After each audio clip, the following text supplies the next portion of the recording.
Alright, you hear this all the time. You can't fully understand a culture without knowing the language. Is this claim true, or is it over-exaggerated? Hi, I'm Jackson from The Traveling Linguist, and before I learned Portuguese, I was very dubious of this claim. But after learning Portuguese, I've been learning Portuguese for 2.5 years, I honestly think it's true. I don't think you can fully understand the culture without learning the language. I don't know if the language is required to maintain 100% of the culture. For example, if you don't allow somebody to speak their native language, will the native culture die out with it? I mean, there's been plenty of historical examples of that happening, but I don't know if that's true. The evidence points and says it's true, but there are also many confounding factors. This is not where I wanted to go with this video, but I guess it's going in this direction. Right, because you look at Native Americans, and they still had their home life, but they weren't allowed to speak their native language in schools. And did this alone lead to the deterioration of their culture? Maybe not alone, but it certainly had a large impact. Because not only were the colonists, or the Americans, not letting them use their native language, they also were suppressing them in other ways, either economically or through sheer force or relocation. There are a lot of nasty things that the Americans did to the Native Americans. But I think a lot of language is connection. So let's take the Native American language as an example. You are Native American, you speak Ojibwe, and you aren't allowed to speak it in school. Your Ojibwe worsens, and it becomes difficult for you to speak it. You can understand it just fine, but speaking it is more difficult than English, because you use English for 8 hours a day, all day in school. It becomes harder to connect with your parents, and with it, your parents to pass down exactly the way they feel and exactly the values that they hold to their children. Because as we know, if you try to express something in a second language, most of the time it will be more difficult to represent what you want to say exactly the same way you would in your native language. So if you force somebody to not use their native language, then would assume that your culture wouldn't be eliminated completely, but it certainly wouldn't be the same. So I guess in that sense, language is not only necessary for the preservation of culture, but it is sufficient in and of itself. I wouldn't say it's sufficient, because not only do you have the language, but you have other aspects of culture as well, such as food or traditions. You know, if you strip away their language, they can still eat the same things and perform the same traditions. So in that sense, the culture isn't stripped away entirely. But I think the claim is true.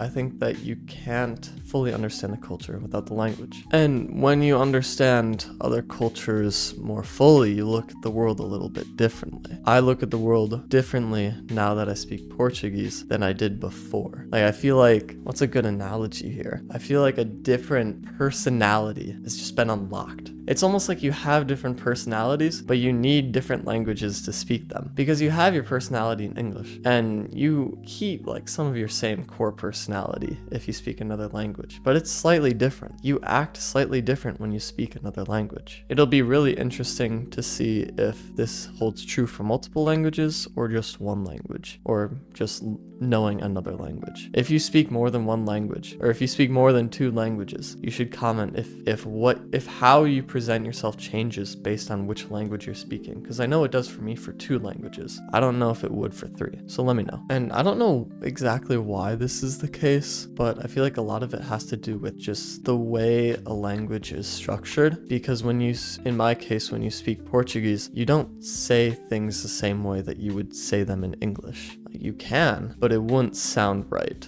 For example, if you were to do from Portuguese to English, if you were to say for sure, like somebody says something, you agree with them, you say, oh yeah, for sure. In Portuguese, you say, com certeza, like with certainty. But you would never catch yourself saying with certainty in English. Never. I have never once heard somebody say with certainty in English without knowing Portuguese already. And that may not seem like a lot, the difference between for sure and com certeza, but com certeza is stronger. It's like for sure, but stronger. You agree more wholeheartedly with the person when you speak Portuguese and when you use this method of speaking. And this is just one example. And the differences between English and Portuguese are just littered throughout the language, let alone if you use two completely different languages, because English and Portuguese are pretty similar, but English and Swahili are much different. So it'll be interesting when I get a little better at that to understand how speaking in Swahili is different from speaking in English. I was talking with Gabriel,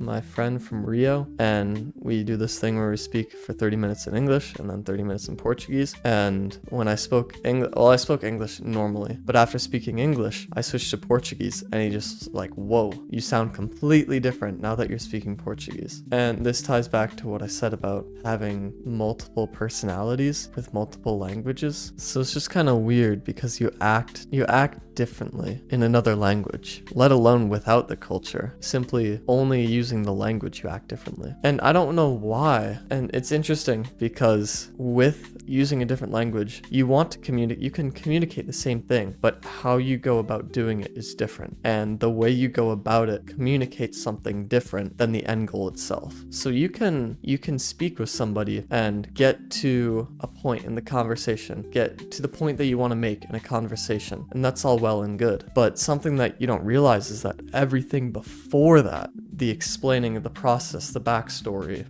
how you went about telling the story, makes all of the difference in how you portray yourself and how you portray your values and how you portray what you stand for. But you would never ever know that just speaking one language. And I'm not like putting you down like, oh, you only speak one language.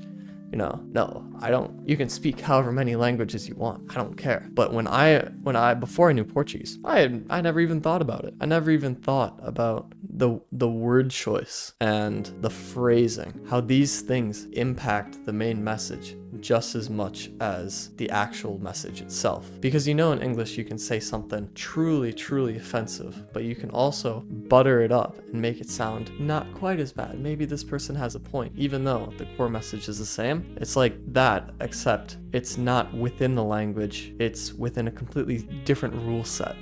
For example, maybe this is a weird analogy, but maybe it'll work. I don't know. Let's say you play basketball. The objective of the game is to score more points than your opponent by putting the ball through the hoop. Most people know that. And we follow a set of rules that say you cannot tackle people, right? That is not something that you can do. And we'll say that's English. English is the no tackling basketball. Portuguese is the tackling basketball. And within no tackling basketball, there's different ways you can go about playing the game, right? You can give people a lot of space, or you can get right up in their grill and make a lot of contact, but you still don't tackle them. And that's kind of what I'm saying, how you can change up your word choice within the language. But if you are in the tackling, there are multiple ways you can go about tackling. You can wrap somebody up and throw them on the ground, or you can just bulldoze through them. Kind of like you can do that within a language in the second language. But no matter what, the way that you play both games is completely different from one another. But if you only play one way, you'd have no idea about the other way, if that makes sense. I don't know if that makes sense, but it's just kind of showing